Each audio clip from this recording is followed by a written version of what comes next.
इंद्रावती आयत करे मलावने उल्लास एणे वचने वालोजी तेड़से जय करसो वालाजी सो विलास जय करसो वालाजी सो विलास। ऋतु बसंतु फागुन चैत राग वसंत रूतड़ी आवी रे मारा वाला।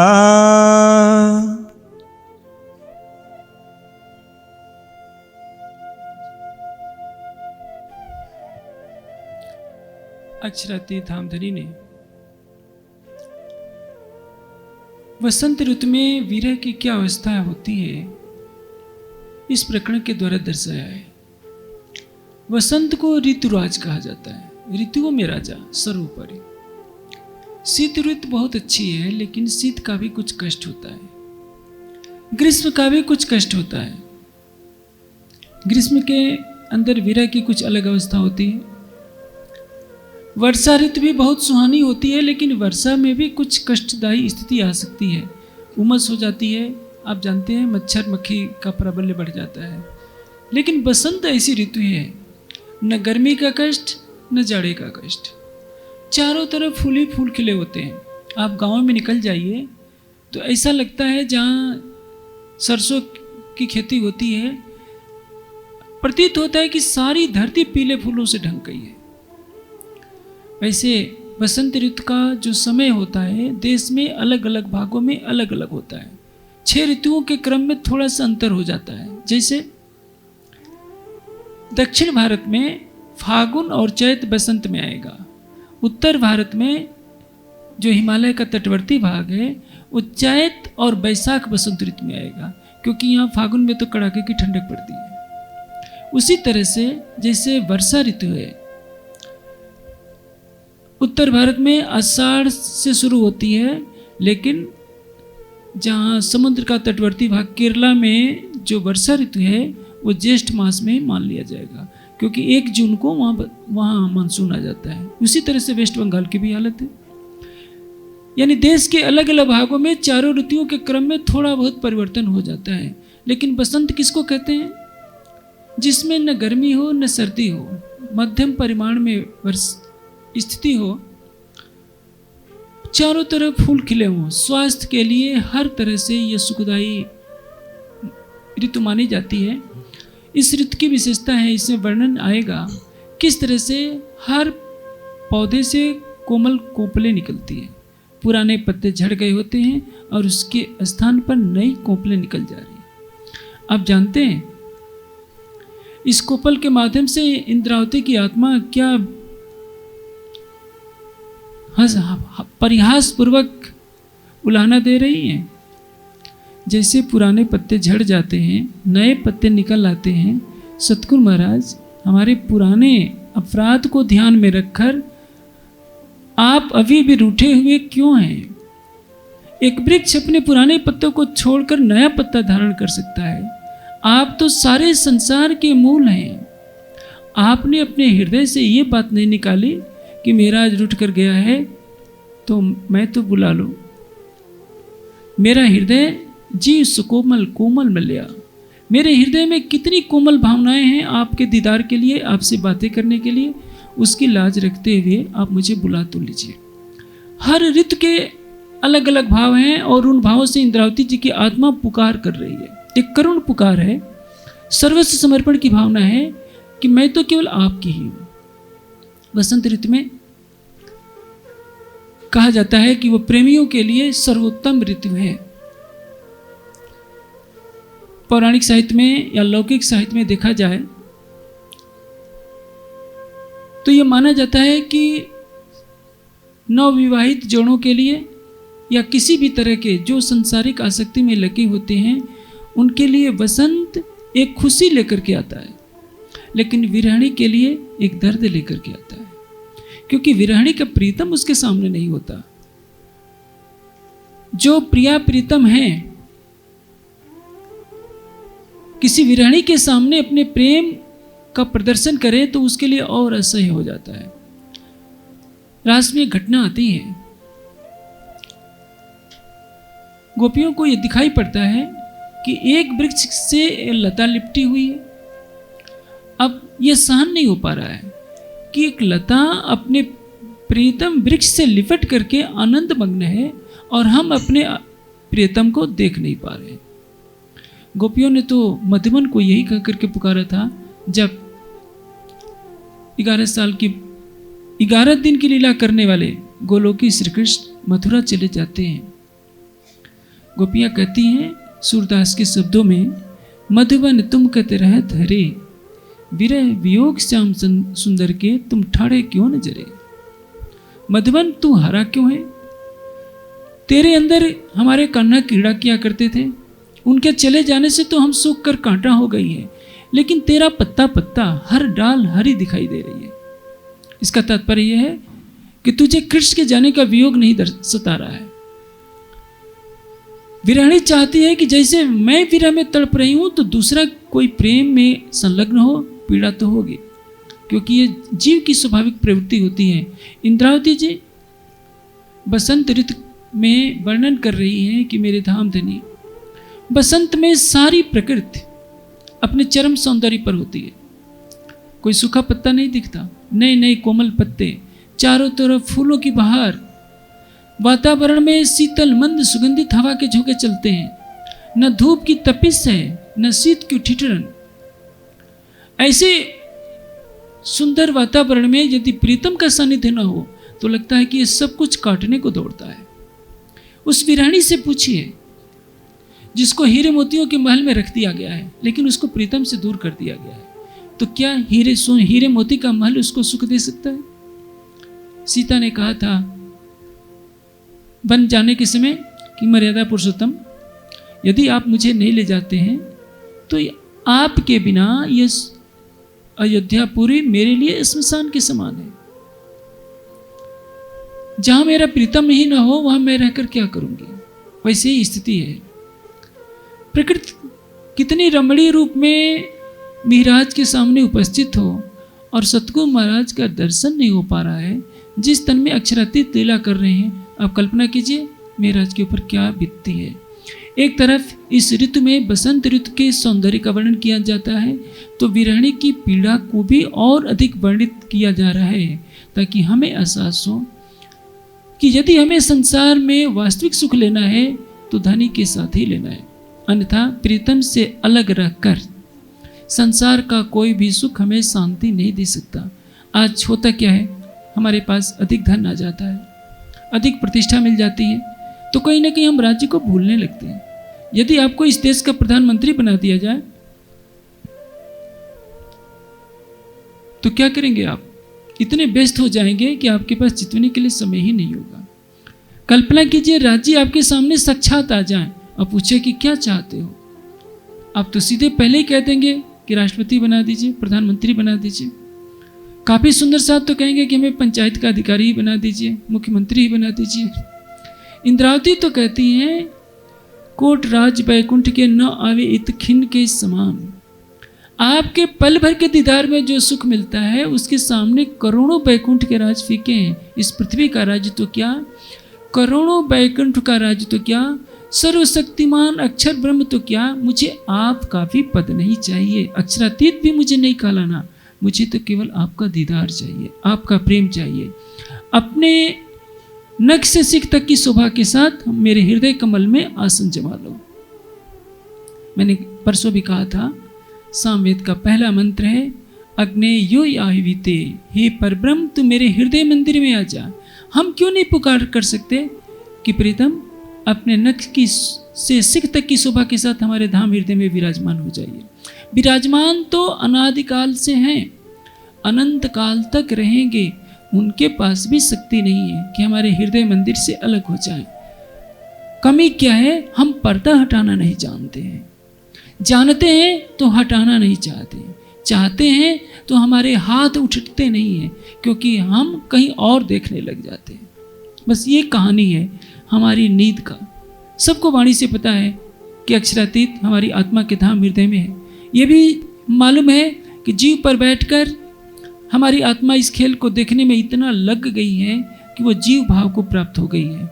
वाणी पढ़कर हम कहते हैं कि हम परम धाम की आत्मा है, लेकिन जीव भाव हमसे छूट नहीं पाता। जीव ने शरीर को लेकर जो भावना बना रखी है, यह मेरा शरीर है, मैं काला हूँ, गोरा हूँ, ठिगना हूँ, लंबा हूँ, ऊंचे कुल का हूँ। जीव ये भाव नहीं छोड़ पा रहा है, और आत्मा ने जीव के साथ जो अपना संबंध बनाकर जो अपना दृढ़ संस्कार कर लिया है कि मैं अमुक हूँ, अमुक नाम वाला हूँ, अमुक माता पिता का पुत्र हूँ, अमुक का पिता हूँ, अमुक की पत्नी हूँ, अमुक का पति हूँ। ये सारी भ्रांतियाँ इस संसार की हैं। इन सारे पर्दों से हटा दे, अपने को अलग कर लीजिए। आप ये समझिए कि मैं परम धाम की ब्रह्मात्मा हूँ, मेरा मूल तन मूल मिलावे में राज्य के सम्मुख बैठा है, और परात्म का प्रतिबिंब स्वरूप हमारी आत्मा है परात्म की, जिसके धाम हृदय में अखंड रूप से धाम धनी विराजमान है। पर्दा तू ही करत है अंतर न अड़े नूर। पर्दा किसने बनाया? पर्दा भले ही राज्य ने किया है, तो क्या खेल दिखाने के लिए? पर्दा हम बरकरार रख रहे हैं। राज्य ने हमें तारतम्य वाणी की शक्ति दी है, उस पर्दे को हमेशा के लिए हटा देने का। पर्दे को नष्ट करने का तरीका भी बता दिया है चितवनी। प्रेममयी चितवनी के द्वारा उस पर्दे को हमेशा के लिए हटाया जा सकता है। अपने धाम हृदय में प्रीतम की शोभा को अखंड रूप से देखा जा सकता है। नदी का झरना जब गिरता है तो अखंड रूप से गिरता ही रहता है, कभी व्यवधान नहीं होता। ये तो देखिए, एकाकी चरत सूर्य, आकाश में चंद्रमा निरंतर चलता रहता है, पृथ्वी निरंतर घूमती रहती है, सूर्य अपनी परिधि पर घूमता रहता है, इस सृष्टि का हर कण कंपनशील हो रहा है। तो ये हमारे परम धाम की लीला क्यों बंद हो जाएगी? हम परम धाम में अनंत काल से देखते रहे हैं, तो ये माया हमारे और धनी के बीच में क्या कर सकती है? लेकिन थोड़ी सी असावधानी ने ये ऐसा पहाड़ कर दिया है, सामने होते हुए भी वो दिख नहीं रहा। मूल मिलावे में तो सामने बैठे हैं तो भी हम नहीं दिख रहे हैं, और यहाँ तो हमारी आत्मा के अंदर ही बैठे हैं, फिर भी हमें दिखाई नहीं पड़ रहे। बैठे हैं हमारे दिल में, लेकिन हमें दिखाई नहीं पड़ रहे, क्योंकि हमारी आंखें बाहर को देख रही हैं। बाहर को देखना बंद कर दीजिए, अंदर की तरफ देखना शुरू कर दीजिए, तो क्या मुश्किल है। लेकिन सबसे सरल और सबसे कठिन कार्य यही है। संसार कोई देखना नहीं चाहता, जो देखना चाहते हैं उनको रास्ता नहीं मालूम, जिनको मार्ग मालूम हो गया है उनसे आलस प्रमाद के कारण माया के पर्दे को हटाया नहीं जाता। अब सुनिए, ये बसंत ऋतु का प्रकरण, राग भी बसंत है और ऋतु भी बसंत है। सवेरे की चर्चा में आपने सुना था, राग मल्हार यानी वर्षा ऋतु, और वर्षा ऋतु का राग भी मल्हार, ऋतु को भी मल्हार कहते हैं, वर्षा ऋतु को भी मल्हार कहते हैं। ये वसंत ऋतु है, और वसंत राग में ही गाया भी जाता है। इसमें इंद्रावती के जो शब्द हैं, ऋतुटी आवी रे मारा वाला, मेरे प्रीतम अब कौन सी ऋतु आ गई है? बसंत ऋतु रलियामणि, अति सुंदर वसंत ऋतु आ गई है। वसंत का तात्पर्य क्या होता है? हर तरह से जो सुखदाई हो, तन के लिए सुखदाई, मन के लिए सुखदाई, लेकिन विरहणी के लिए कष्टकारी। क्योंकि एक बार एक पौराणिक कथा है, कपिल मुनि का जब विवाह हुआ, कपिल मुनि तो सिद्धों में माने जाते हैं, लेकिन भागवत पुराण की मान्यता है कि जब उनका विवाह हुआ, उनकी पत्नी ने कहा कि पतिदेव, मैं संसार का सुख देखना चाहती हूँ।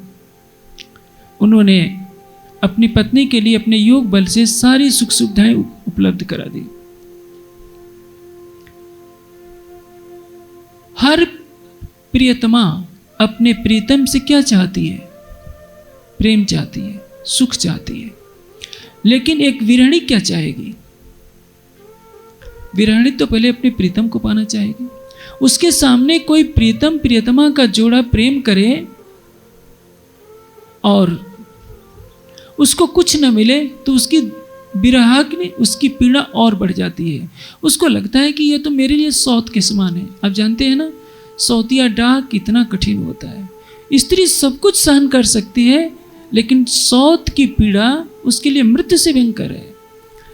इंद्रावती जी के लिए बसंत ऋतु सौत के समान लग रही है।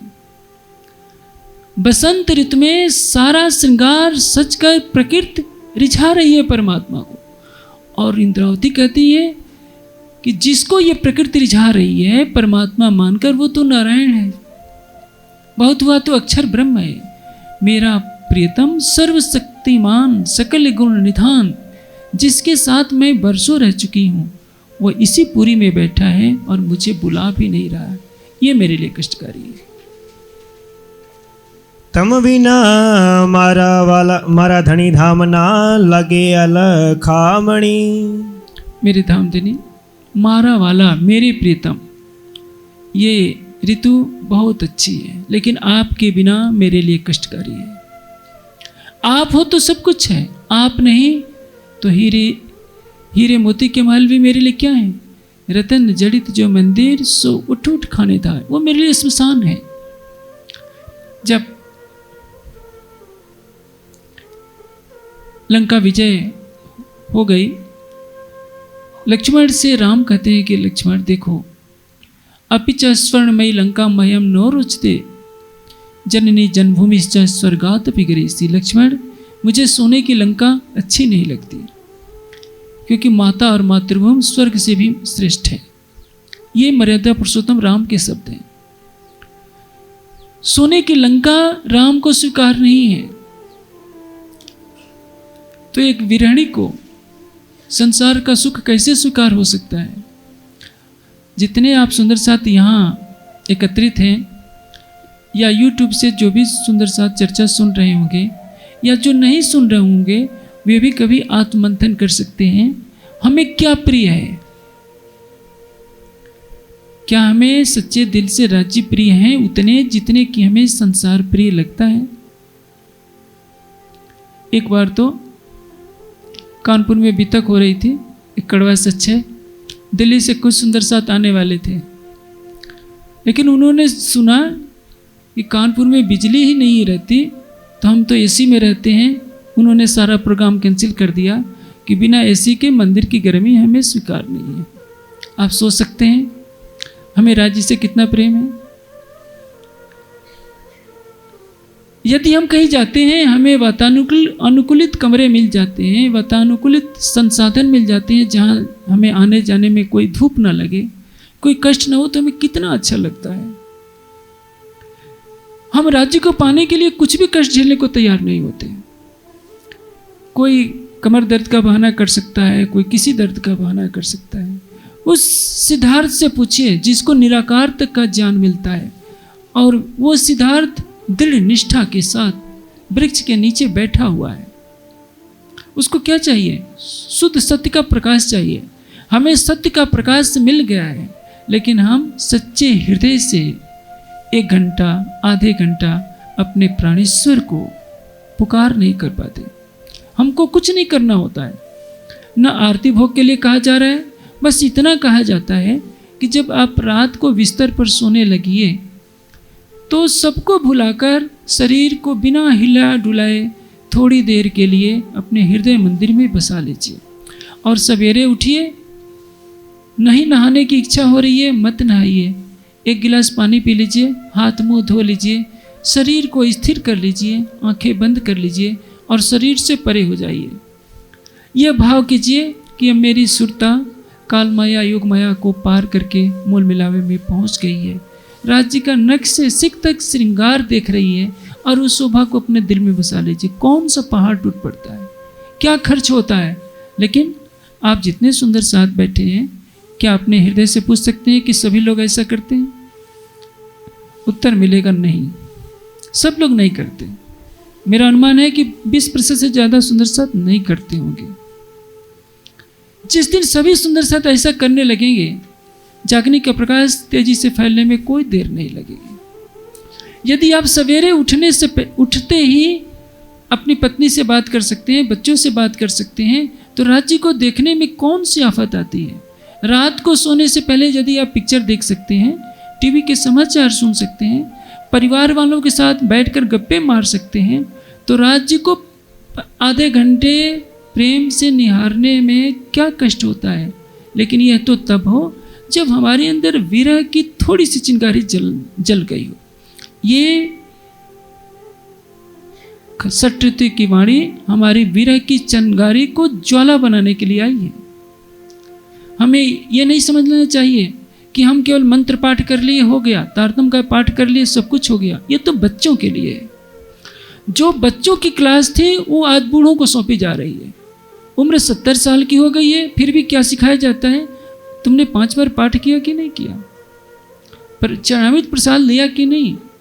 ये सब तो बच्चों को सिखाइए जो ध्यान नहीं कर सकते, जिनके पास वाणी का ज्ञान नहीं है। लेकिन अब तो आपकी उम्र परिपक्व हो गई है।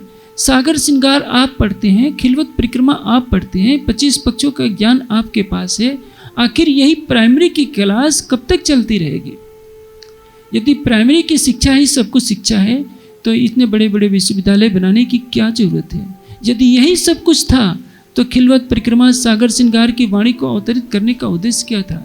पन्ना जी में श्री जी प्रातः काल भी चितौनी कराते हैं, शाम के 4:30 बजे भी चितौनी कराते हैं। 1740 से लेकर 1751 तक यह क्रम निरंतर बना रहा, कभी भी व्यवधान नहीं हुआ।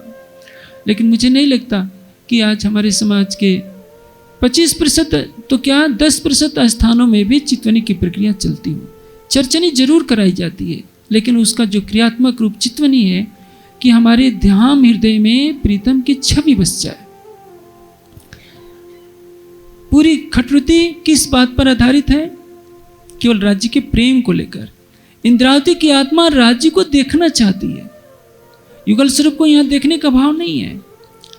इंद्रावती की आत्मा चाहती है कि जिस तन में मेरे राज्य लीला कर रहे हैं उस तन से वियोग हुए कई वर्ष बीत गए। 5 साल अरब का, और अभी इस बसंत में जब अरब से आते हैं उस समय बसंत ऋतु थी और 1 वर्ष बीत गया है। इंद्रावती की आत्मा अगली चौपाई में बोलेगी कि जब मैं आया था आपने पर्दा कर लिया था, अब पुनः वो 1 वर्ष बीत गया, इस साल का बसंत आ गया। मुझे पिछले बसंत की याद आ रही है कि आपने पर्दा कर लिया था, मेरा प्रणाम स्वीकार नहीं किया था। मेरे आराध्य, मेरे सर्वेश्वर, मुझे अब तो बुला लीजिए ताकि मैं आपको जी भर कर निहाल लूँ। इसी प्रकरण में इंद्रावती जी कहती हैं कि राजी, होली का मनोरम त्यौहार आ गया है, एक बार बुलाकर तो देखो, मैं आपको गुलाल से रंग दूंगी और मैं आपको जी भर कर देखूंगी। मेरे बिना आपको कैसे अच्छा लगता है, मुझे आश्चर्य है। निश्चित है कि यदि मैं आपके विरह में दुखी हूँ तो आप भी खुश नहीं रहे होंगे। ये क्या है? प्रेम का दावा। हमने राज्य को क्या माना? हमने राज्य को एक प्रेम का स्वरूप नहीं माना। हम राज्य के दहशत के साये में जीते हैं कि यदि हमने समय पर ये कार्य नहीं किया, समय पर पाठ नहीं किया, समय पर पूजा नहीं की तो राज्य हमारा नाश कर देंगे। इसी नाश के डर से तो कई लोग करते हैं कि सुखी रहना है तो ये सब करना पड़ेगा। आप सुखी रहने के लिए सेवा पूजा करते हैं तो इससे कोई फायदा नहीं है। सेवा पूजा तो आस्था दिलाने के लिए है, लेकिन जब आप वाणी का चिंतन करते हैं तो दुख सुख डारो आग में, ये जो झूठी माया के, आपको सुख मिल रहा है या दुख मिल रहा है यह आपका विषय नहीं है। आप अपने सर्वेश्वर से, अपने प्राण प्रीतम से केवल प्रेम की भावना रखिए कि वो मेरा प्रीतम है और मैं उसकी अर्धांगिनी हूँ। वो मेरा प्राणेश्वर है तो मैं उसकी प्राणेश्वरी हूँ। वो मेरा प्राणनाथ है तो मैं भी उसकी हृदय की अंगरूपा हूँ। हम दोनों में अंग अंगी का संबंध है। यदि चांदनी नहीं तो चंद्रमा नहीं, सूर्य में तेजस्विता नहीं तो सूर्य नहीं, सागर में लहरें नहीं तो सागर नहीं। उसके बिना हम नहीं हैं तो हमारे बिना वो पूर्ण नहीं हो सकता, क्योंकि हमारे बिना लीला कैसे करेगा? जो लीला प्रेम की नहीं कर सकता, आनंद की नहीं कर सकता, वो सच्चा आनंद भी नहीं कहला सकता। लेकिन हमें बोध हो तब तो, हम तो दीनहीन भावना से ग्रसित हैं, हमें आत्मबोध नहीं कि हम हैं कौन, इसलिए हम प्रेम का भी अधिकार नहीं रख सकते। उस दासी से पूछिए जो चक्रवर्ती सम्राट को देखते ही भय के मारे बेहोश हो जाएगी, उसको क्या अधिकार मिलेगा बेचारी को कि राजा चक्रवर्ती सम्राट के सामने सिंहासन पर बैठे? इसलिए अपना कर्तव्य भी सीखिए, अधिकार भी सीखिए। जब तक आपको कर्तव्य की भाषा नहीं आएगी, अधिकार की भाषा नहीं आएगी तब तक अधिकार आप अध्यात्म के क्षेत्र में आगे नहीं बढ़ सकेंगे। इंद्रावती जी की आत्मा कह रही है कि ये बसंत ऋतु बहुत सुंदर है, लेकिन लगता है ये ऋतु मुझे चिढ़ा रही है कि देख इंद्रावती, इस ऋतु में मैंने प्रकृति को कितना सुंदर बना दिया है।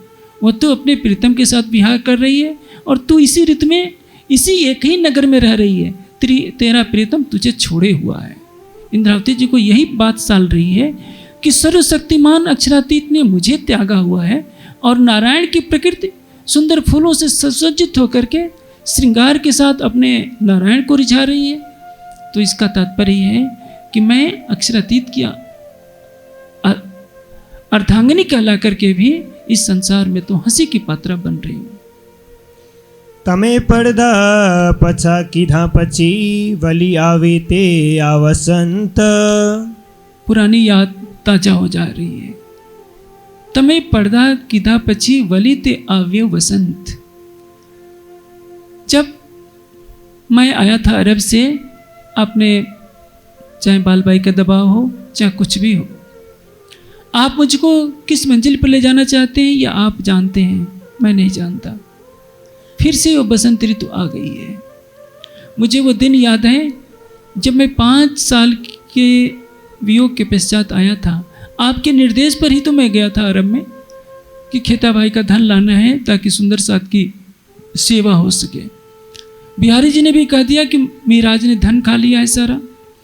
बालबाई ने भी कह दिया कि मेरे भाई का धन मीराज ने हरण कर लिया है। यदि आप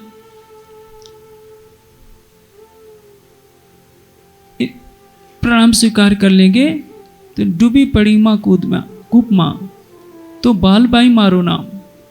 बालबाई कहती है कि यदि मैं कुएं में छलांग न लगा लूं तो मेरा नाम बालबाई नहीं है। ये है दबाव की राजनीति। ऐसा नहीं समझिए कि देवचंद जी डर गए होंगे कि ये कूद पड़ेगी तो मेरे ऊपर कलंक लग जाएगा। वो जानते हैं कि ये त्रिया चरित्र है, दबाव देकर के मुझको ब्लैकमेल कर रही है। कुछ नहीं, ये तो लीला मात्र थी। वो जो सर्वशक्तिमान है, अपने मनोबल से वो चाहते तो बालबाई के मन को बदल सकते थे। कुछ भी मुश्किल काम नहीं था। संकल्प से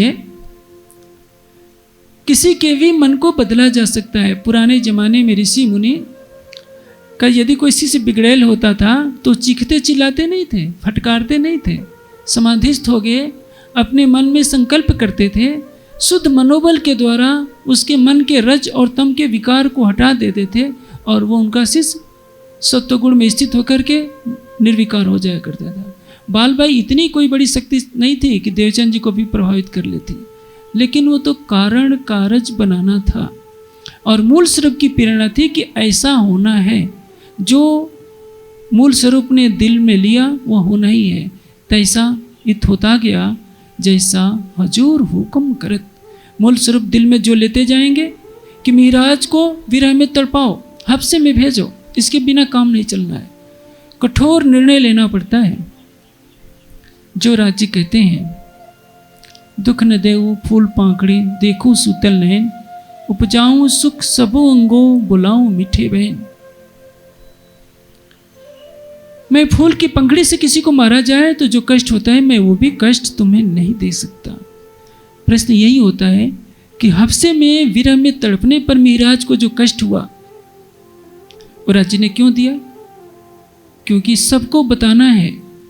आज आप सुंदर साथ कहते हैं ना कि राज्य आपने इंद्रावती को चुन लिया, अक्षरातीत बना दिया, और हम मेहर सागर का पाठ करते करते सिर पटकते पटकते इतने वर्ष के हो गए, आप हमको झलक भी नहीं देते, आप हमारे ऊपर कृपा भी नहीं करते। इसका मतलब कि आप पक्षपात कर रहे हैं। इंद्रावती जी ने क्या कहा है? यही खटुती की वाणी कहती है, मैं आपको वशीकरण मंत्र बता देती हूँ और सबको सिखा भी देती हूँ, लेकिन मेरा दावा है कि उस मंत्र को जानकर सीख कर भी आप उसको व्यवहार में नहीं ला पाओगे। प्रेम तड़ा पिंजरा माए। इंद्रावती जी की भावना क्या है? मेरे प्रीतम, प्रेम के पिंजरे में आपको मैं तोता बना लूं और मैं क्या हो जाऊं? हूं थाऊं साखने द्राख, मीठा अंगूर मैं बन जाऊं और मेरे मीठे अंगूर रूप को आप खाते रहो। ये क्या है भावना कि मेरा कुछ नहीं है, सब कुछ आपका है। जब यह भावना आपके अंदर आ जाएगी तो आप कटोरा लेकर भी किसके लिए मांगेंगे? आपको वो कंगाल रखे या राजा बनाए, भूखों नंगे रखे या सभी सुखों से संपन्न रखे? आप क्यों मेहर सागर का पाठ करते हैं कि राज जी अभी 1 करोड़ आ गया है, 2 करोड़ और आ जाना चाहिए? करोड़पति बनने के लिए आप मेहर सागर का पाठ करते हैं। विवाह हो तो सब करते हैं कि विवाह निर्विघ्न हो जाए। आप ये क्यों नहीं करते हैं कि राज जी ये संसार का व्यवहार है, चलता रहेगा, आप मेरे धाम हृदय में आइए। इसलिए सब सुंदर साथ से मैं आग्रह करूंगा, रात को सोने से पहले इस संकल्प को अवश्य दोहराइए। मम प्राणेश मम हृदय अगच्छ, मेरे राज्य मेरे हृदय मंदिर में आइए। आपको आना पड़ेगा, इसमें कोई समझौता नहीं। आपने कीर्तन में वो प्रकरण पढ़ा होगा, मारा बस की दल वाला रे मुसु हल्का केम करी था सो। मैंने जो आपको पकड़ा है ऐसे नहीं पकड़ा है, मूल संबंध को पहचान करके मैंने आपके चरण कमलों को पकड़ा है और मेरे हृदय से आपकी शोभा कभी भी अलग नहीं होनी चाहिए। लेकिन बहुत कम सुंदर साथ होंगे जो ये संकल्प दोहराते हैं प्रतिदिन की राजी मेरे हृदय मंदिर में आओ, मुझे माया के विकारों से पूर्णतया रहित कर दो, अपना प्रेम अटूट मुझे दे दो। आप तो संसार की वस्तुएं मांगते हैं। मन्नत भी पाठ क्यों हो जा रहे हैं आजकल? 5-5 हजार के निछार सुंदर साथ पाठ के लिए दे सकते हैं, लेकिन जागने के लिए नहीं देंगे। उनको लगता है कि पाठ रखकर हम कोई अपनी मांग पूरी करवा सकते हैं। इसका तात्पर्य पाठ का निछावर यानी घूस।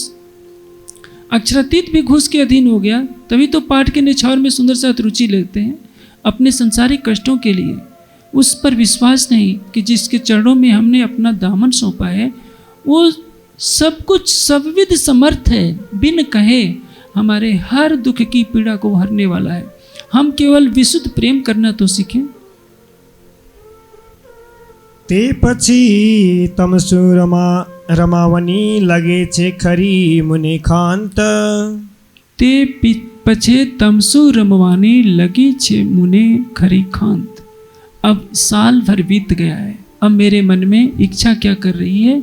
मेरे मन में बहुत चाहना है कि आपके साथ मैं प्रेम करूं। आप मुझे बुला लो, मैं जी भर कर देखूं, जी भर कर आपके पास बैठूं और आपकी प्रेममयी बातें करूं, आपकी प्रेममयी बातों को मैं सुनूं। ये क्या भावना है?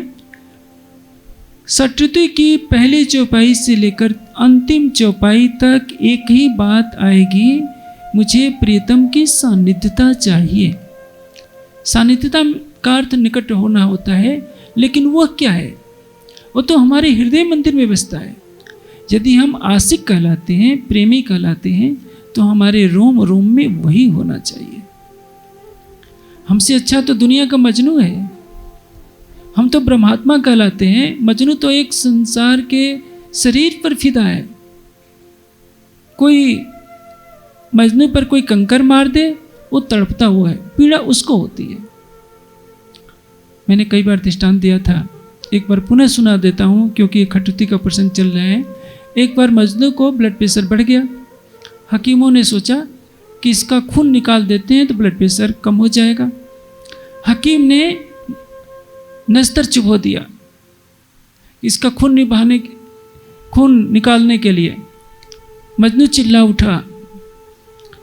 हकीम हंसने लगा कि मजनू, तू वन में भयानक वनों में रात रात भर घूमता रहता है, तुझे डर नहीं लगता?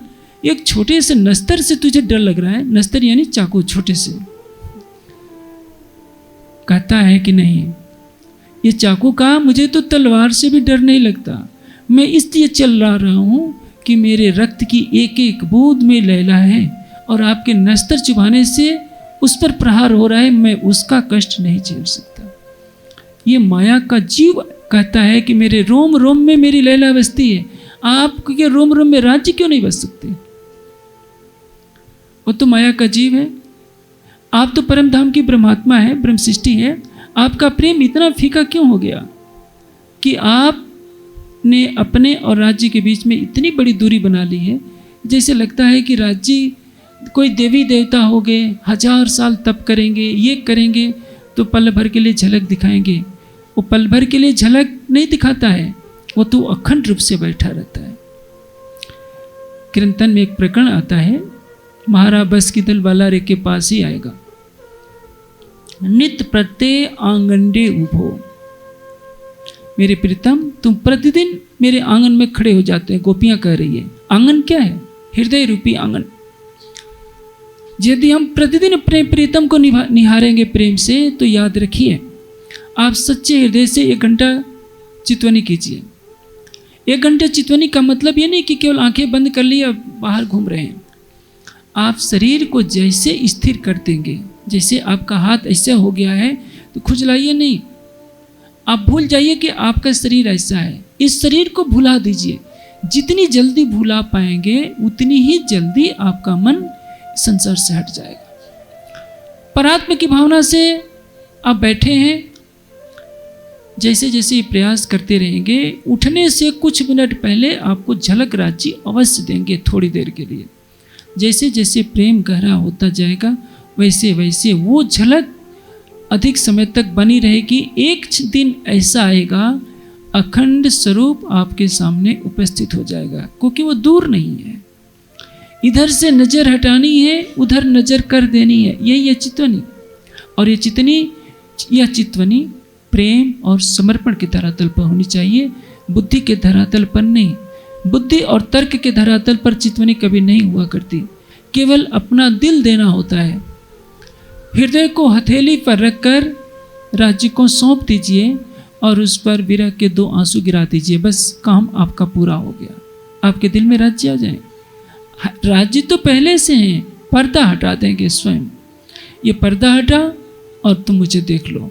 इसके लिए ही हमारे तनों ने न जाने कितने कष्ट सहे, हमारे जीव ने लाखों जन्मों से बाट देख रहा है कि कब मुझे परब्रह्म के चरण कमल पड़ेंगे। संवत 1638 से हमारी आत्मा भी इस खेल में आकर न जाने कितने बार तनों को, कितने जीवों के तनों को धारण की होगी। आज 400 साल के पश्चात हमें परम धाम की ब्रह्मवाणी मिली है हमारी आत्मा को, हमारे जीव को। तो इस समय को हमें व्यर्थ में नहीं जाने देना है, क्योंकि ये समय व्यर्थ में चला गया तो कभी ये दोबारा अवसर नहीं मिलने वाला है। आपकी नौकरी छूट जाएगी, फिर मिल सकती है। व्यापार चला जाएगा, फिर व्यापार खड़ा हो सकता है।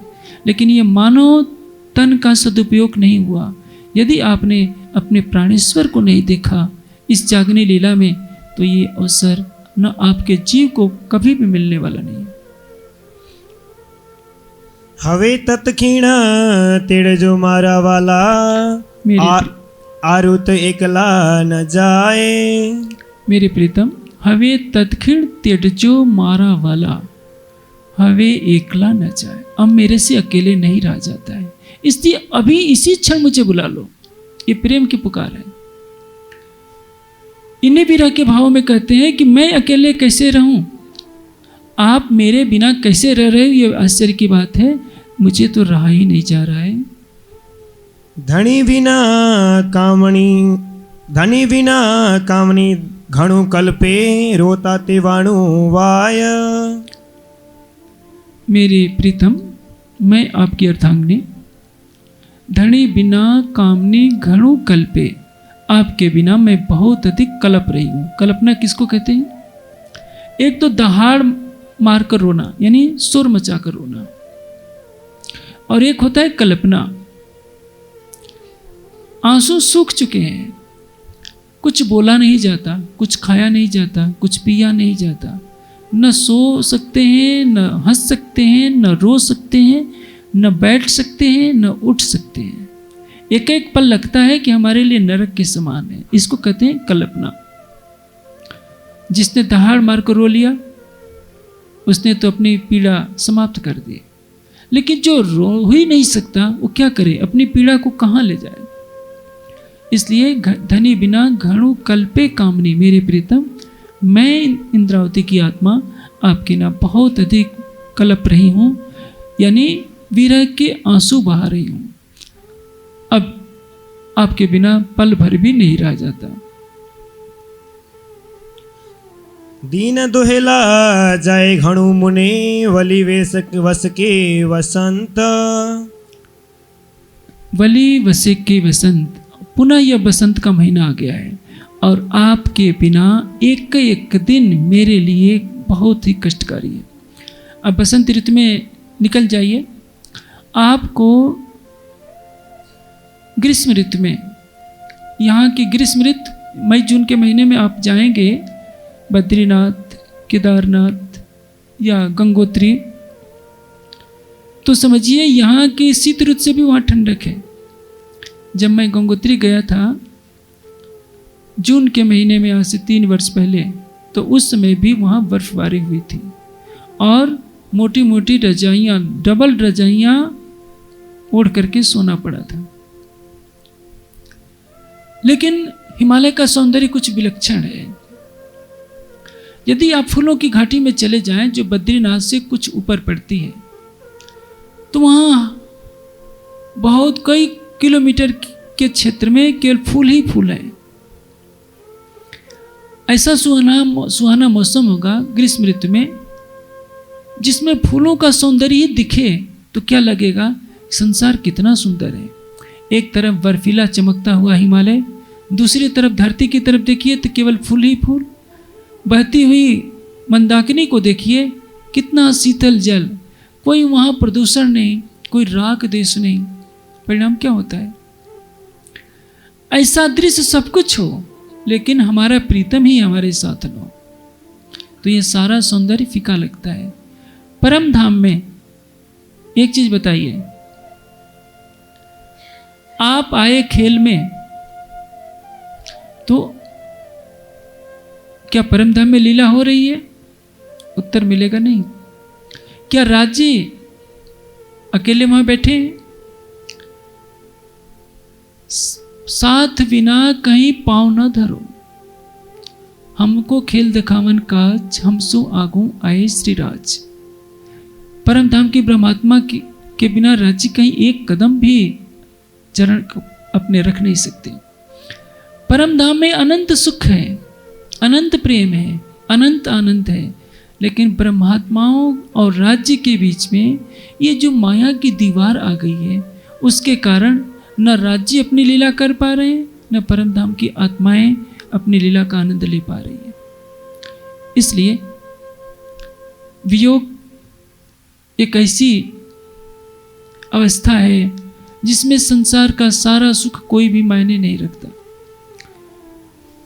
मैंने प्रातःकाल की चर्चा में बताया था कि लक्ष्मण के वन जाने के पश्चात उर्मिला ने कभी भी पलंग पर शयन नहीं किया, न सिद्धार्थ के जाने के बाद यशोधरा ने पलंग पर शयन किया। जमीन पर दोनों ने शयन किया, कुश पर अपना निवास स्थान किया, रूखा सूखा भोजन किया, कभी अपने शरीर का श्रृंगार नहीं किया। उसी तरह से बसंत ऋतु कितनी भी सुंदर हो, बसंत ऋतु तो सौद के समान उनके हृदय को छलनी कर रही है। इंद्रावती जी की पीड़ा हर ऋतु में बढ़ रही है, हर ऋतु में प्रकृति का नया नया श्रृंगार हो रहा है। मैंने प्रातःकाल कहा था, सावन के फुहारे में जब शीतल हवा के झोंके चल रहे हों और वृक्ष झूम रहे हों जैसे वो नृत्य कर रहे हों, तो प्रकृति में तो आनंद है, लेकिन इंद्रावती के हृदय में आनंद नहीं, पीड़ा है कि प्रकृति अपने प्रीतम परमेश्वर के साथ, नारायण के साथ आनंद मग्न है, मैं अपने प्रीतम के साथ आनंद मग्न क्यों नहीं हूं। यही व्यथा हर सुंदर साथ को प्रेरित करती है कि हमें इस जागने की लीला में एक दिन का महत्व समझना होगा। हमने तारतम लिए हुए कितने वर्ष गंवा दिए, हमने वाणी का चिंतन कितना किया, हमने श्रद्धा और समर्पण की कसौटी पर अपने को कितना कसा, हमने चितवनी में कितना पुरुषार्थ किया। यह जरूर है, एता मता जिन दिया सो दिखावत आप कितनी बेर। राज्य जिन परम धाम की ब्रह्मात्माओं के लिए मेराज के तन में बैठकर वन वन पैदल चल सकते हैं, गांव गांव नगर नगर जा सकते हैं, कभी इस नगर में कभी उस नगर में, वो राज्य आपको आपके धाम हृदय में बैठे हुए होने पर भी क्यों नहीं दर्शन दे रहे हैं? क्योंकि आपको किसी न किसी रूप में कसौटी पर कसा जा रहा है। प्रकृति की मर्यादा है। राज जी अवश्य दर्शन देंगे। जिसके हृदय में अटूट ईमान है, जिसके हृदय में प्रेम है, जो 1 घंटे क्या आधे घंटे भी सच्चे हृदय से ध्यान करता है, उसको शरीर छोड़ने से पहले या छोड़ते समय अवश्य राज्य का स्वरूप दिखेगा। लेकिन यदि आपने उस प्रेम को नहीं बढ़ाया तो शरीर छोड़ते समय दिखा तो कौन सी बड़ी बात, वो तो परम धाम में हंसी की बात हो जाएगी। कल की चर्चा में मैंने कहा था सूत काटना। जिसने तन के रहते रहते उचित समय पर राज्य का दर्शन पा लिया, हकीकत की अवस्था प्राप्त कर ली, उसने शेर भर सूत काटा। इंद्रावती जी की आत्मा कह रही है कि इंद्रावती तुझे शेर भर कहा है राज्य ने, तुझे 1.25 शेर सूत काटना है। हकीकत से संतुष्टि नहीं होनी है, मारिफत में कदम बढ़ाना है। राज्य के दिल में डूबकर राज्य के सागरों को माप लेना है। उनके दिल में डूबकर यह कहना है, जेम नचूं तेम नाचू रे माला, मारा वाला आव्यो चंद्रावती ने हाथ। हमें लक्ष्य हमेशा ऊंचा रखना चाहिए। यह मत सोचिए कि राज्य हम समय नहीं दे पा रहे हैं, काम मेरे ऊपर, काम का बोझ है, अब हमारे जीव को मुक्ति दे देना। मुक्ति हम क्यों मांगे?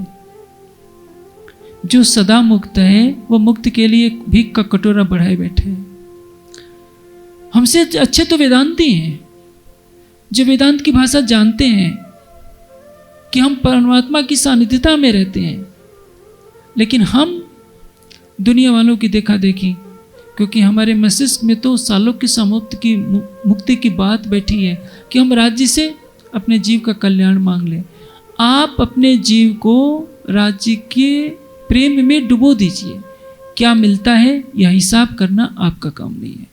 आपका काम है केवल प्रेम करना, और ऐसा प्रेम जिसमें माया की कोई चाहत ना हो। केवल उसके दीदार और उसके प्रेम की चाहत से आप अपने कदम बढ़ाइए। फिर देखिए, बिन मांगे सब कुछ वो देगा, क्योंकि वो तो केवल प्रेम चाहता है। वो कहता है कि 1 बार मुझे पुकारो, मैं 10 बार पुकारूंगा। तो कुछ न कुछ तो उनके वचनों में सत्यता होगी। अक्षरातीत कोई राजनीतिक नेता तो नहीं है कि झूठी कस्में खा जाए, बार बार वायदा करें और बार बार वायदा तोड़ दें। राज जी ने जो कहा है अक्षरशः उसका पालन करते हैं। निश्चित विश्वास रखिए, आप 1 बार शुद्ध हृदय से पुकारेंगे तो 10 बार वो जी करके बोलते हैं। लेकिन हमारे कान में कहीं ना कहीं रुई जरूर पड़ी होती है। अक्षरातीत की लीलाओं को हम पूरी तरह से पहचान नहीं पाते हैं, इसलिए उलाहना देते हैं कि हम राज्य आंखें तो बंद करते हैं, आप आते नहीं हो। सूरदास के कई चित्र घरों में टांगे रहते हैं। सूरदास की आंखें तो हैं नहीं, बेचारे मस्ती में गा रहे हैं और उनके बगल में कृष्ण बैठे हुए सुन रहे होते हैं। आंखें हैं नहीं, कृष्ण आते हैं और देख करके चले जाते हैं। वैसे ही राज्य हैं। राज्य ने हमारे अंतःचक्षुओं पर पर्दा कर रखा है। हम आंखें तो जरूर बैठ करके बंद कर लेते हैं, बाहर की आंखें बंद कर लेते हैं, अंतर की आंखों को वो खुलने नहीं दे रहे हैं, क्योंकि हमारे जीव में रज और तम के संस्कार भले हैं। विशुद्ध प्रेम कीजिए, समर्पण का प्रेम। अपना हृदय उनको सौंप दीजिए। जिस दिन आपने अपना हृदय उनको सौंपा नहीं, उसी दिन आपको दीदार हो जाएगा। लेकिन ये जो कहीं ना कहीं अपनी और धनी के बीच में अपनी दीवार खड़ी कर रखी है, समर्पण की कमी की, उस दीवार को हटा दीजिए। તે તમે જાણો છો મારા વાલા, જીવિત જીવને વહાત। आप मेरे प्रीतम, आप अच्छी तरह से जानते हैं। ते तमे जाड़ियो छो मारा वाला, मेरे धाम धनी, आप इस बात को अच्छी तरह से जानते हैं कि आपके बिना मेरा एक एक पल कैसे व्यतीत हो रहा है। एक एक चरण पढ़िए, चलिए आगे बढ़िए। जीवित जीवने वहत। मेरा जीव जिस तरह से एक एक क्षण गुजारा कर रहा है आपके बिना, उस पीड़ा को आप जान सकते हैं।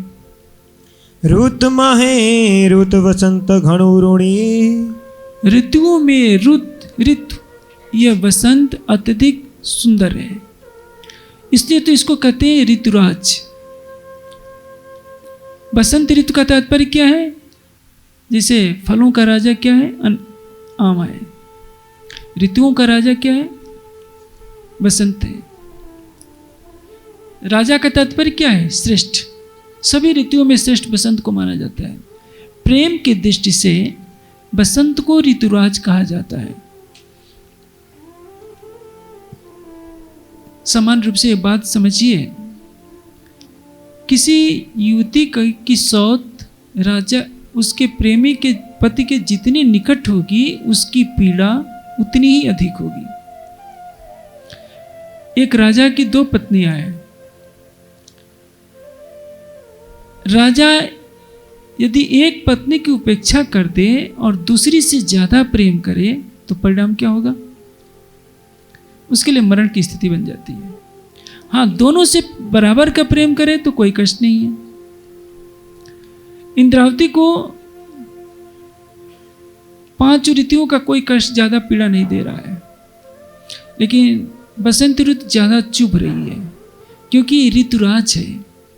इस ऋतु में प्रकृति पूरे श्रृंगार के साथ प्रस्तुत होती है। और श्रृंगार किसके लिए श्रृंगार कर रही है? मैंने अभी आपको एक दृष्टांत दिया था हिमालय के फूलों की घाटी का। उसमें आप जाएंगे तो लगेगा कि यह संसार कितना सुंदर है। आप नगरों के स्मशान घाटों में चले जाइए, एम्स में चले जाइए, या जहाँ दाह संस्कार होते हैं वहाँ चले जाइए, आपको वैराग्य आ जाएगा। लगेगा कि संसार कितना दुखमयी है। हर कोई चीख पुकार कर रहा है, कोई रो रहा है, कोई मर रहा है, किसी के मृतक शरीर को जलाया जा रहा है। लेकिन जब फूलों की घाटी में आप पहुँचेंगे तो लगेगा कि यह संसार कितना सुंदर है, यहीं रह जाए हमेशा के लिए। आप समुद्र के किनारे खड़े हो जाइए।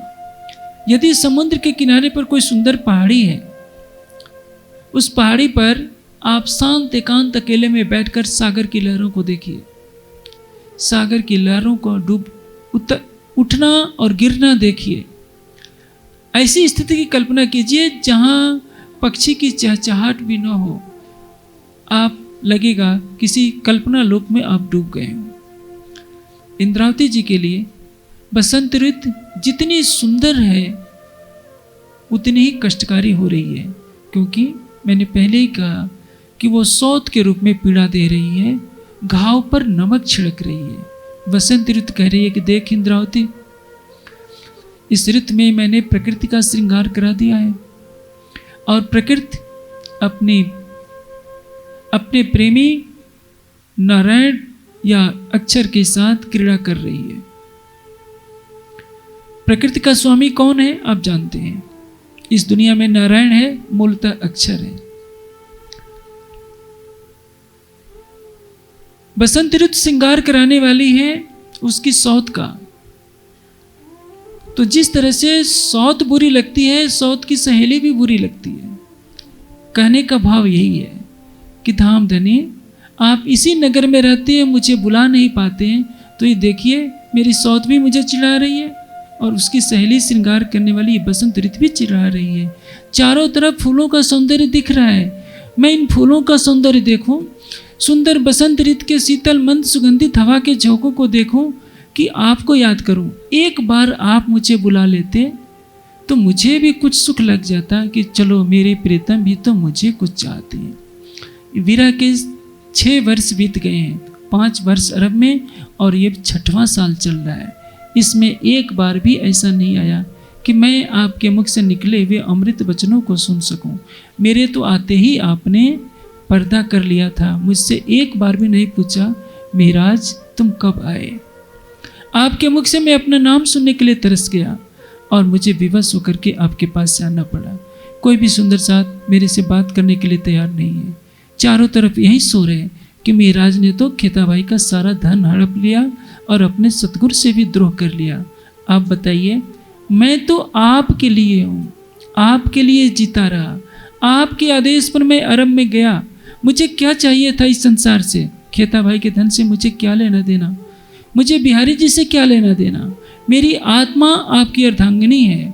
6 वर्ष हो गए, इन सारी ऋतुओं में मैंने कष्ट झेला है, लेकिन अब ये बसंत ऋतु का कष्ट नहीं झेला जा रहा। जेमा मौरे वनराय, मौरे बन रहा है जिसमें हर वनस्पति में एक कोपल खिल गई है। आप देखते हैं ना, जैसे बसंत ऋतु आती है, आम में बौर लग जाती है।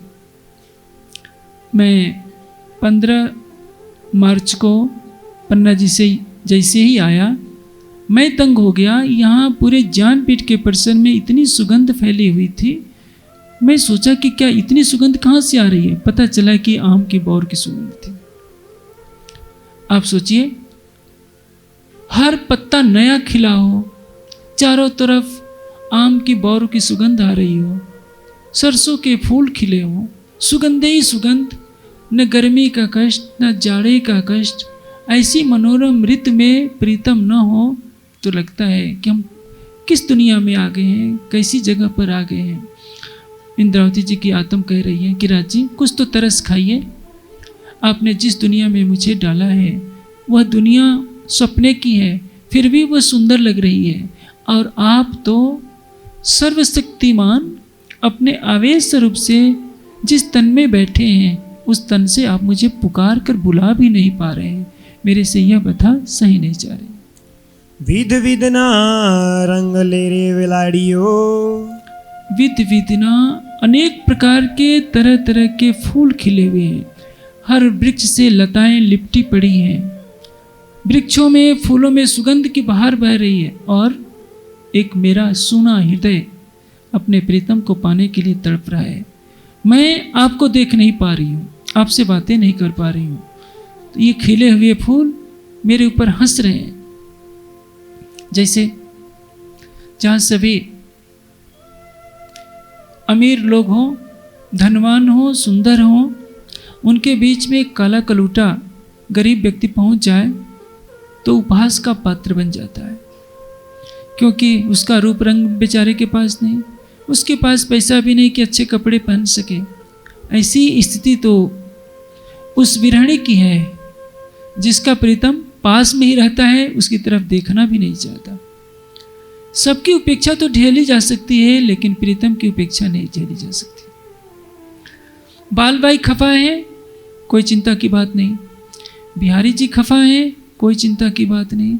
सारा सुंदर साथ खफा है, कोई चिंता की बात नहीं। लेकिन जिसके चरणों में अपना सर्वस्व निछावर किया, वो भी 6 साल से बात करने को राजी नहीं है, तो ये कैसे सहन हो सकता है। वही प्रसंग इंद्रावती जी की आत्मा पुकार करके कह रही है। वन तणे कंठड़े वलाय, क्या? वन तणे कंठड़े वलाय। और वन में हर लता अपने वृक्ष से लिपटी हुई है। वृक्ष से लिपटी हुई लता को देखकर विरहणी की पीड़ा और बढ़ जाती है। लता प्रेमिका है, वृक्ष प्रेमी है। प्रेमी और प्रियतमा जब प्रेम में मग्न हो तो विरहणी को सहन नहीं हो सकता कि मेरा हृदय प्रेम से सूना क्यों है। मेरे प्रीतम ने मुझे उपेक्षा दृश्य देकर मेरा परित्याग कर दिया है। हम सुंदर साथ तारतम्य लेकर अपने जीवन के अनमोल समय को कितना खो चुके हैं। जब हमारी उम्र 50 साल की होती है तो हम क्या कहते हैं, हमने जीवन के 50 वसंत पूरे कर लिए हैं। 50 वसंत क्यों कहते हैं? 50 वर्ष न कहकर 50 वसंत कहते हैं, यानी हमारा जीवन हंसी खुशी बीत गया है। याद रखिए, हमारी भारतीय संस्कृति में जन्मदिन मनाने की कोई परंपरा नहीं रही है। महाभारत देखिए, रामायण देखिए, कहीं भी वर्णित नहीं है मर्यादा पुरुषोत्तम राम का जन्मदिन मनाया गया हो। कभी कुंती ने अर्जुन भीम का जन्मदिन मनाया हो, या द्वारिका में भगवान श्री कृष्ण का जन्मदिन मनाया हो। तन रहते रहते किसी भी महापुरुष का जन्मदिन नहीं मनाया जाता है। सन्यासी के लिए तो सोचा भी नहीं जा सकता, क्योंकि जो व्यक्ति सन्यास लेता है वह अपने नाम को समाप्त कर देता है, पहले वाले नाम को। शिखा सूत्र जो धारण किया हुआ होता है, उस शिखा सूत्र को भी अग्नि में जला दिया जाता है कि न हमें सूत्र या जो पवित्र धारण करना है, न शिखा रहनी है। सिर के बाल भी मुड़वा दिए जाते हैं। अपने नाम के आगे आनंद जोड़ दिया जाता है। कुल हम कहते तो हैं कुल मूल हमारो आनंद है, हम आनंद स्वरूप श्यामा जी के अंग हैं, लेकिन हम तो बन गए दास। दास बेचारे डरते रहते हैं, वो राज्य के प्रेम पथ पर चल नहीं पाते। परिणाम क्या होता है? राज्य से हमारा वियोग बना ही रहता है। इसलिए हमारे समाज में जहाँ भी जो विरक्त लोग हैं कहलाते हैं, जिनके अंदर जिनको धर्म की ध्वजा सौंपी गई है, जो धर्म के अग्रगण्य हैं, नैतिक रूप से उन्हें कभी भी अपना जन्मदिन मनाने का अधिकार नहीं कहा जा सकता। भारतीय संस्कृति में कोई भी ऋषि मुनि, कोई भी साधु महात्मा सन्यासी अपना जन्मदिन नहीं मनाता है। ये विदेशी परंपरा है। उस विदेशी परंपरा को हम आज ढो रहे हैं। अंग्रेजों की देखा देखी केक काटते हैं, ये भी गलत परंपरा है। चाकू से केक काटने का मतलब क्या होता है? हमारे यहाँ दीपक जलाया जाता है और विदेशों में दीपक मोमबत्ती जलाकर बुझाया जाता है। हम उनकी नकल करते हैं। आप जानते हैं जो अंग्रेजी में जो शब्द कहे जाते हैं कितने भद्दे लगते हैं, और हद तब आसानी हो जाती है जब लोग फिल्मी स्टाइल में कहते हैं तुम जियो हजारों साल। गृहस्थी आशीर्वाद देते हैं महात्माओं को कि तुम हजारों साल जियो। ये कैसा जन्मदिन मनाने का तरीका है? जन्मदिन जिस आपको यदि अपने जन्मतिथि मालूम हो, उस दिन मूल्यांकन कीजिए कि मेरी उम्र से इतने साल चले गए। आप 60 साल के हो गए हैं तो सोचिए कि हमने आय की पूंजी का 60 साल तो गंवा दिया। खुश होने की इसमें केक काटने का कोई प्रसंग नहीं है। आत्मचिंतन कीजिए कि इतने साल की उम्र गंवाकर हमने पाया क्या है। एकाकी चिंतमाना परम श्रेयम अधिगच्छति। एकांत में चिंतन कीजिए हमने क्या अशुभ कार्य किया, क्या शुभ कार्य किया, आने वाले समय में मुझे क्या करना है ताकि मेरी आत्मा जागृत हो सके। इसलिए केवल जन्मदिन पर ही नहीं, रात्रि को सोने से पहले हर व्यक्ति को आत्मचिंतन करना होगा। आज पूरे दिन मैंने कोई अशुभ कार्य तो नहीं किया, मन वाणी कर्म से किसी को पीड़ा तो नहीं दिया, और संकल्प कीजिए कि जो दिन में मैंने अशुभ कार्य किया है भविष्य में नहीं करूँगा। सकारात्मक भावों से युक्त होकर आप ध्यान में डूब जाइए। अपने प्राणेश्वर को अपने हृदय मंदिर में बसा लीजिए और पुनः सो जाइए। आपकी रात मीठी मीठी गुजरेगी। सवेरे उठ करके पुनः राज्य के ध्यान में डूब जाइए। फिर दिन भर गृहस्थी का बोझ ढोइए। ये माया आपके ऊपर कभी भी अपना प्रभाव नहीं डाल पाएगी। लेकिन यदि सोने से पहले और सोकर उठने के बाद आप धाम धनी को दिल में ही नहीं बसाएंगे तो ये माया तो निगलने के लिए सुरसा की तरह मुंह बाएं खड़ी रहती है। वो कभी भी आपको निगल सकती है और निगलती रहती है। जब आप धनी के चरण कपल पकड़ लेंगे तो माया गई पोताने घेर, हवे आत्म तो जग यानी की स्थिति प्राप्त हो जाएगी। एणी ऋते एक लड़ी मुने। आप इतनी सुंदर ऋतु में मुझे अकेले छोड़कर किम मुकुचो प्राणनाथ। आप कौन है? मेरे प्राणनाथ हो। हमने प्राणनाथ को क्या बनाया है? संत। हमने प्राणनाथ को क्या बनाया? श्री कृष्ण परमात्मा का दूत कहते हुए हम गौरव अनुभव करते हैं। हमारे महान पुरुष क्या कहते हैं? श्री कृष्ण परमात्मा के दो दूत हैं, एक देवचंद जी और एक प्राणनाथ जी। इंद्रावती जी कहती हैं एड़ी रूती अमे केम विसारिये अर्धांग तुम्हारी प्राणनाथ। प्राणनाथ मैं आपकी अर्धांगिनी हूँ। और ये बताइए एक चक्रवर्ती सम्राट की अर्धांगिनी वन वन में भटके पेट की भूख मिटाने के लिए भिक्षा लेकर सबके घर मांगे तो इसमें चक्रवर्ती सम्राट की इज्जत जाती है या रहती है? इंद्रावती को कहने का आशय यह है, प्रकृति श्रृंगार करके बसंत ऋतु में सुख ले रही है अपने प्रीतम का, और आप तो अक्षरातीत हो। आपके आदेश से ये प्रकृति का खेल बना है और आपकी अर्धांगिनी मैं असहाय अवस्था में बाट देख रही हूँ कि एक बार तो मुझे पुकारो, एक बार बुलाओ तो सही। आपने मुझे अकेले छोड़कर मुझे भुला दिया है। आप भूल गए कि मैं आपकी अर्धांगिनी हूँ, आपकी प्राणेश्वरी हूँ। आप मेरे प्राणेश्वर हैं, प्राणेश हैं, तो मैं भी तो आपकी प्राणेश्वरी हूँ। मैं कोई दासी तो नहीं थी कि आपने लात मार कर मुझे त्याग दिया है। इसलिए मुझे त्यागने का अधिकार भी आपको नहीं है। मुझे आप छोड़ दें, ये भी आपके आचरण के विरुद्ध जाता है। इसलिए आपको मुझे बुलाना ही पड़ेगा। जीव सकुमल कुपल मिले। और मेरे जीव में अति कोमल भाव रूपी नए नए कोपले निकली हैं। जैसे इस बसंत ऋतु में हर वृक्ष से पत्ते नए नए निकले हैं। हर वृक्ष ने अपने पुराने पत्तों को छोड़ दिया है। हर लता ने अपना पुराना पत्ता छोड़कर नए नए कोमल पत्ते निकाले हैं। मैं भी सोचती हूँ कि अब तो 6 बरस बीत गए सतगुरु महाराज, पुरानी बातों को छोड़कर मैं भी सब कुछ भुला दूँ। आप मुझे पुकारो, मैं आपके पास आ जाऊं, जी भर कर देखूं आपको, जी भर कर आपसे बातें कर लूं। मेरे हृदय रूपी कोमल वृक्ष से अति कोमल प्रेम के नए नए पत्ते निकले हैं। हृदय में समर्पण के ऐसे ऐसे फूल हैं जिनसे मैं आपको सजाना चाहती हूँ। मैं आपका अपना हृदय आपके ऊपर लुटाना चाहती हूँ। चितवनी क्या है? हृदय का समर्पण ही तो चितवनी है। चितवनी के लिए बुद्धि की आवश्यकता नहीं है। चितवनी के लिए विशेष कपड़े की आवश्यकता नहीं है। आपने अपना हृदय उस अक्षरातीत को दे देना ही चितवनी है। सागर ग्रंथ में कहा है, पिव नेत्रों नेत्र मिलाइए जो उपजे आनंद घन, तो प्रेम रसायन पीजिए जो आत्म थे उत्पन्न।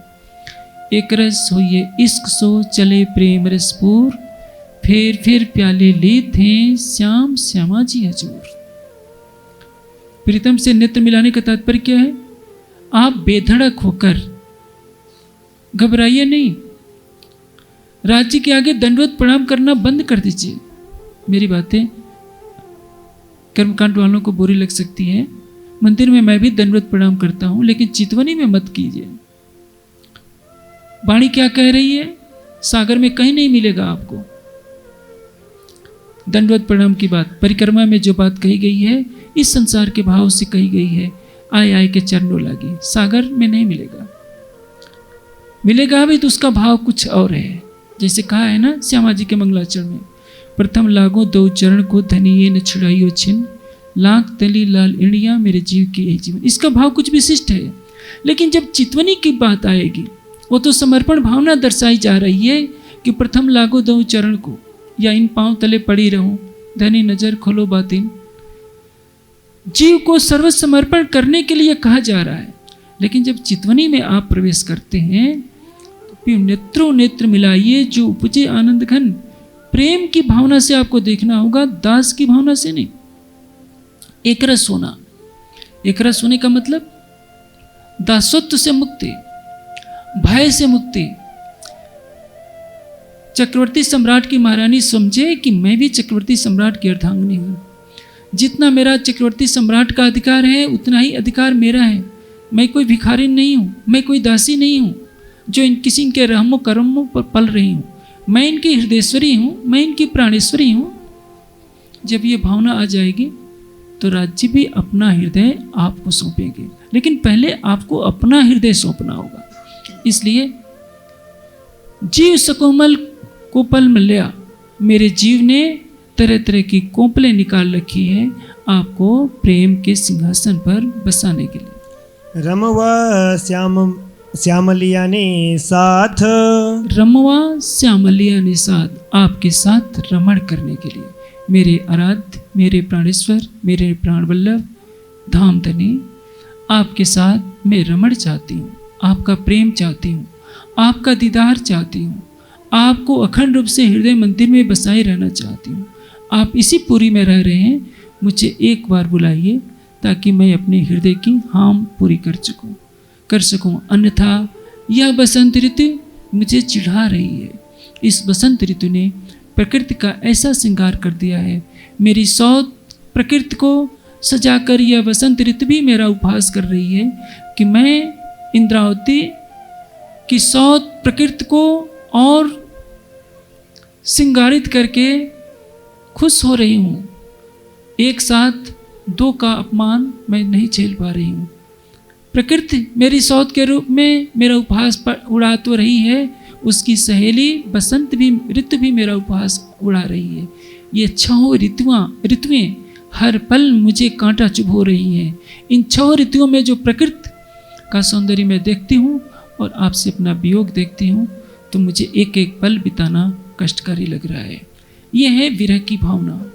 जैसे जैसे हमारे भाव प्रबल होते जाएंगे, हमारे अंदर यह प्यास बढ़ती जाएगी कि अखियाँ हर दर्शन की प्यासी। ये तो संत गाया करते हैं। हम तो परम धाम की ब्रह्मात्मा हैं। हमको तो खिलवत की इस चौपाई का ये चरण याद रख लेना चाहिए। क्यों रहे दीदार बिन प्राण, ये प्राण राज्य के दर्शन के बिना क्यों रहे। आप चित्त नहीं करते हैं, दर्शन नहीं होता है, निराश न होइए। आपका प्रीतम कभी दूर नहीं रहता है, वो कुछ कसौटी पर कसना चाहता है। हर क्षण आशा रखिए कि आज नहीं हुआ कल अवश्य होगा, कल नहीं होता है याद रखिए अगले कल में अवश्य होगा, उस दिन में नहीं तो आशा बनाए रखिए। एक दिन आपकी आशा अवश्य फलवती होगी, क्योंकि वह आपका अक्षरातीत आपसे प्रेम करता है। वो सत्य का सत्य है। उसने जो कहा वो कभी दूर झूठा नहीं हो सकता। यदि वह कहता है तुम रूहे मेरे तन हो, तुम मेरे प्राणों के प्रीतम हो, मैं तुम्हारा आशिक हूँ, तो निश्चित रूप से वह सच कहता है। हम जितना उसके लिए तड़पते हैं उससे अधिक वो हमको चाहता है। यह बात हमें अंगीकार करनी चाहिए। ये सटुति की वाणी की चर्चा आप सुन रहे थे। सब सुंदर साथ को ये सटुति की वाणी यानी 6 ऋतुओं में इंद्रावती आत्मा की करुण पुकार की कहानी है। कैसे एक विरहिणी अपने प्राणेश्वर को पुकारती है, और यह वाणी हमें प्रेम की राह पर चलना सिखा रही है। यदि हमने राज्य के प्रेम की राह पर चलना सीख लिया तो हम इत भी धन धन होंगे और उत भी धन धन होंगे। यहाँ बैठे हमें जो शेर भर सूत काटने के लिए कहा गया है, हम 1.25 शेर सूत काट सकते हैं और परम धाम में जागृत होकर कह सकते हैं कि राज्य ठीक है, आपने हंसी तो किया, हमारा भी अधिकार था, और देखिए हमने चुटकी बजाते आपको भी पा लिया, आपको अपने हृदय में बसा लिया, आपके दिल में बैठकर आपके हृदय पर शासन किया। हम कहते थे कि राज्य आप करो और आपको करना पड़ता था। संसार आपके आदेश पर चलता था, हम आपको आदेश देते रहे, लेकिन राज्य को आदेश देने के लिए पहले अपना हृदय आपको देना पड़ेगा। अब चुपाई तो रही एणी रुते गलड़ी मुने किम मुको छो प्राणनाथ जीव सकुमल कुपल मिले रमवा श्यामलिया ने साथ